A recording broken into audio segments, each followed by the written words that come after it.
अस्सलामुअलैकुम रहमतुल्लाहि व बरकातुहू. नाजरीन, आपल्या सगळ्याचा कोकणी न्यूजवर तहे दिल से इस्तकबाल आहे.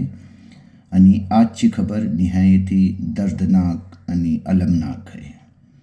ह्या खबरचो काही तस्वीर आपल्याला विचलित करू शकतील. खबर अशी की आज बुधवार 10 जून खेडला साताऱ्याशी आलेलं 4 नौजवान दुपारच्या 2 आणि 3च्या सुमारासला आपल्या जगबुडी नदीतलान पिव्याला गेलं होतं. ऐशातलान त्यांना पाणी किती खोल आहे ह्याचो अंदाजो नायलो आणि त्या 4 नौजवानपैकी तिघांनी आपलो जीव गमवले नात. ही घटना घडत असताना अत्राफची नौजवान तिथं धावून गेले आणि ऐशातलान त्यांनी एकाला वाचवले आणि त्या 4 पैकी 3 जण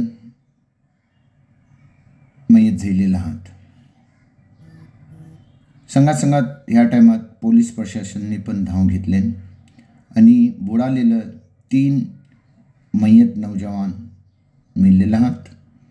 तेव्हा आयशातलान खासकर नौजवान अशी दरख्वास्त आहे की बोलला जाताना आग आणि पाणीशी खेळला नाही जात. तेव्हा जीव मोप अहम आहे. सगळ्यांनी एहतियात ठेवा. आजच्यासाठी इतकाच. परत भेटू नवीन काही बात खबरच्या संगात. आपलो ह्यो कोकणी न्यूज लाईक करा, शेअर करा आणि सबस्क्राईब करा. आपल्या सबस्क्राईब करण्याने आम्हाला हिम्मत आणि हौसलो मिळतं. परत भेटू नवीन काही बात खबरच्या संगात. अल्लाह हाफिज.